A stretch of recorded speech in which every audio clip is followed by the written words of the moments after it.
What if I told you that one of the most persistent political talking points right now isn't just exaggerated, it's completely detached from reality? Because somehow, over and over again, we keep hearing the same dramatic claim, especially coming from segments of the American right, that Europe, and more specifically the United Kingdom, is supposedly being taken over, that it's no longer recognizable, that it's being overrun by Muslims. And the way it's presented? You'd think London has already transformed into something unrecognizable overnight. But here's the thing. That narrative doesn't match reality. Not even close. Before we dive into the full story, comment where you're watching from, and don't forget to like and subscribe so you don't miss the next one. Now, what makes this even more interesting is how these claims actually show up in real conversations. Because in this clip, you're about to watch what starts off as a fairly standard, even calm discussion about global politics, specifically tensions involving Iran. Nothing unusual, nothing explosive. At least at first. But then, almost out of nowhere, the conversation takes a sharp turn. Out of a discussion about foreign policy, we suddenly get pulled into a completely different narrative, one that has nothing to do with the topic at hand, and everything to do with pushing a very familiar storyline. And that's where Rudy Giuliani steps in and makes a claim that London, one of the most diverse, globally connected cities in the world, is somehow being overrun.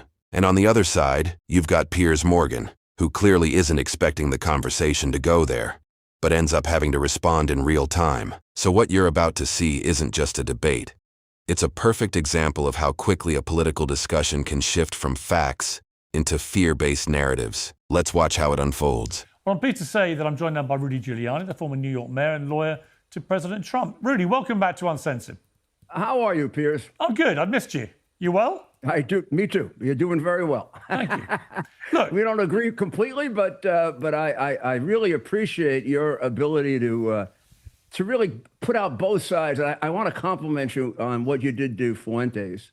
oh, thank you. That was one of the best interviews I've ever seen, ever. Oh, well, thank you. Particularly after he basically got that interview from Tucker, where Tucker put him on his lap and was patting his head. Well, I think the people like Fuentes, you've got to challenge them. That's the point. You can't give them a free run. You did it really well, and you did it without being nasty or. Yeah. You're like a good cross-examiner. I would have hired you as an assistant U.S. attorney. Do you know what? I sometimes think I wish I'd been a lawyer, but that's for another life, Rudy. Right. Let's talk about Iran, Rudy. You've said, Sure. I think, that Trump is reasserting himself on the global stage. Do you still feel that a month in? I do. And, you know, I have to tell you, knowing him 40 years, I can tell you that his views on Iran go back long before all. I mean, in the 1980s, he's actually on record talking about it, but I can remember having conversations with him where we both felt, particularly after the Marines were hit in Lebanon, we wondered why Ronald Reagan didn't take him out. After taking the hostages, embarrassing the hell out of the United States, and then killing our Marines. I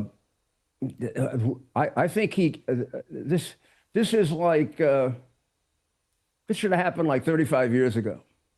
And a lot of people would be alive today and the world would be a lot better. But we can't live with nuclear weapons in the hands of an irrational regime. This is not Putin. This is not Xi Jinping. They're terrible people. They're very evil, but they're not irrational. They don't want to die. The Ayatollah and the people around him, they're actually displaying the fact that they do want to die. I mean, the Ayatollah knew he was going to get hit. He sat there, and I think he thought he was going to go up to paradise and find his 72 virgins. So this really fits in what my biggest hero used to say, Ronald Reagan.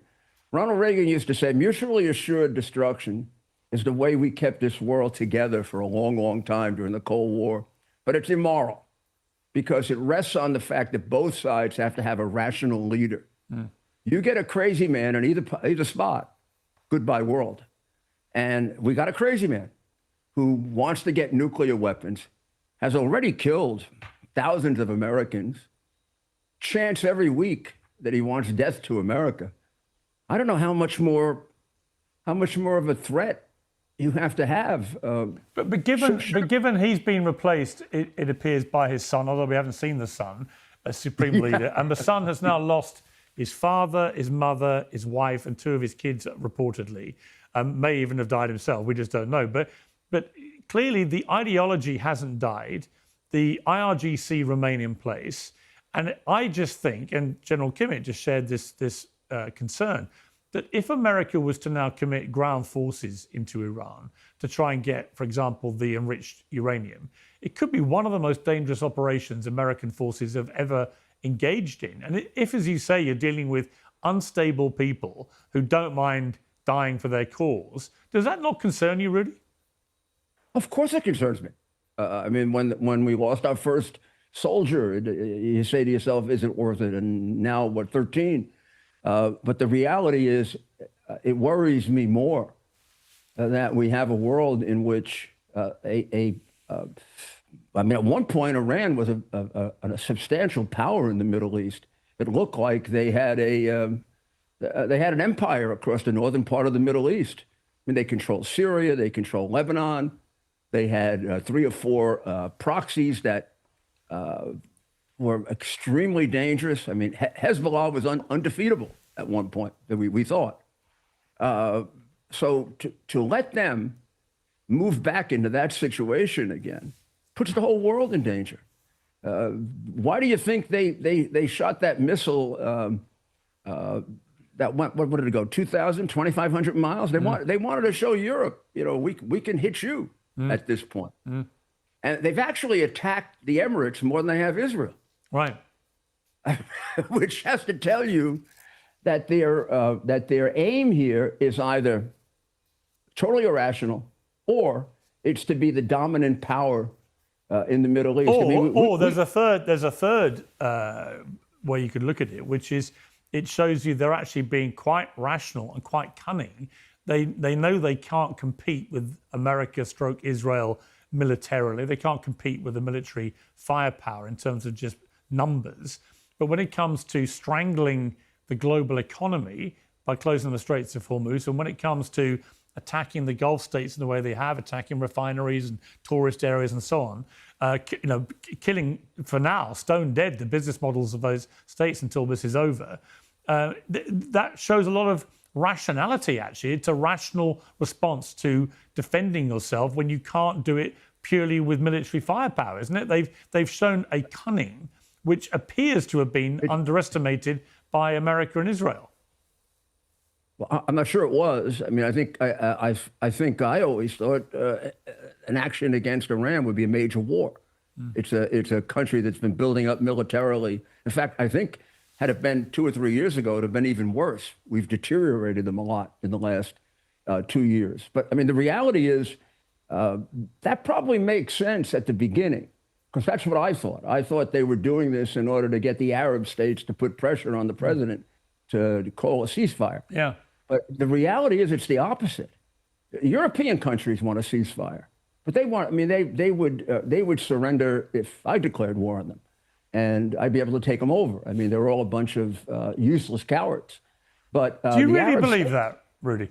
Oh my God, yeah. I mean, the prime minister in your country said to say, I have people from England telling me you're going to be a Muslim country in 10 years. I mean, the Anglican Church, the Roman Catholic Church is bigger in England now than the Anglican Church, and Charles III might be the Muslim monarch of England. I mean, they're taking over, and they want to take over, and it's their aim, and Iran is the fuel behind that. You take out the Islamic Republic of Iran, the whole thing moves in the other direction. You realize, Rudy, only 5% of the UK is Muslim, do you? It doesn't matter. I mean, they have tremendous power. How many mayoralties do they have? I mean, they have a few mayoralties, but this idea, there's a lot of Americans. I'm increasingly concerned that a lot of you guys seem to have this idea that we're literally being overrun by Muslims. And I don't know where it's coming from. Because I live here. I live in London. I don't get any feeling I'm being overrun by Muslims. Well, I was in London about a year and a half ago, and it seemed to me there were an awful lot of women with veils on that they'd never seen before. And you have debates over whether Sharia law should be respected. Of course it shouldn't be respected. Sharia law is a cult of death. I mean, the Quran is a cult of death. But Sharia law has no legal standing in the UK. Well, not according to a lot of reports that I read in different parts of England. It actually dominates. And Stearmer seems to be very, very affected by them politically. He seems to want to make them happy, make them contented. And certainly he doesn't seem to be trying to make them English, nor do the French seem to be trying to make them French. They're contrary to immigration and assimilation. They just do the immigration part, and then follow Muhammad. What did Muhammad tell them to do? Take over. You're suggesting that all the millions of Muslims who live in the UK have a kind of radical mindset, and I would say back to you that that is simply not the case. All the evidence suggests that that is not the case. I don't think they all have a radical mindset. In fact, the majority of them don't. I know Muslims in the United States. Right. I've studied the Quran. You have about the same number of Muslims in the United States as we have here, and most of them have assimilated very well. They're very, very silent.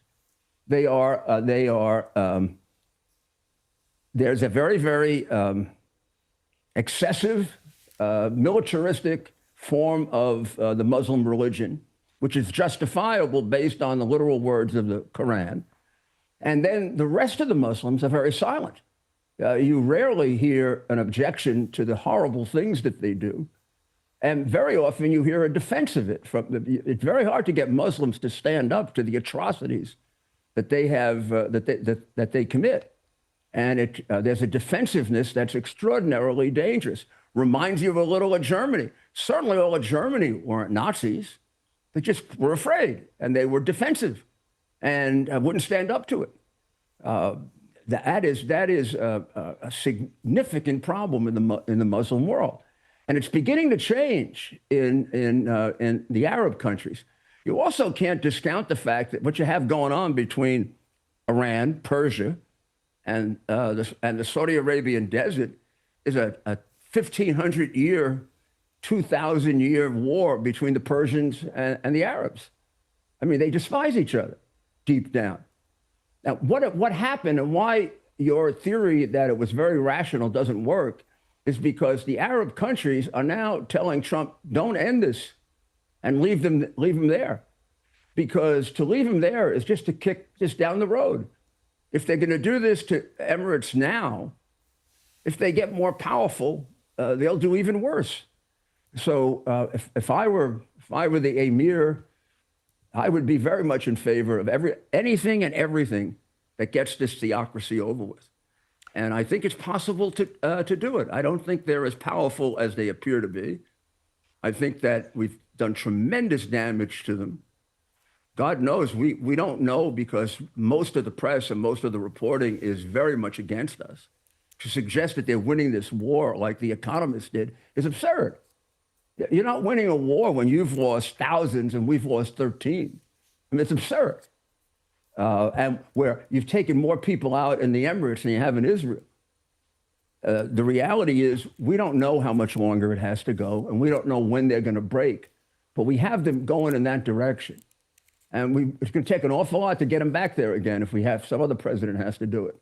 Well, Rudy, listen, there are many people that share your view about this. I have serious misgivings about this whole I know you war. do, and you're entitled to. And I think it is a difficult. War is always very, very difficult, and it always should be debated. But you know what? I will always allow people that have a completely different view to me to come on and air their views, as you've done, and I appreciate that. There are times in which I sit back and run through my head all of the things that you're saying. I don't think this is an obvious. That's why I hate people who describe themselves as interventionists or isolationists. You shouldn't be either. I mean, it really depends. It depends very much on how much danger is there to you. And I think, maybe we evaluate that danger differently. Yeah. Rudy, I've got to leave it there, but great to have you back on Uncensored. So thank you very Let's much. be real for a second. When you hear claims like this from Rudy Giuliani, you have to ask yourself, is this serious analysis or just recycled talking points? Because we're not talking about someone unfamiliar with controversy. This is the same figure who stood front and center pushing highly questionable claims after the 2020 US election involving Donald Trump. So, when he pivots to saying the UK is being taken over, it's worth pausing before taking that at face value. Now here's where facts matter.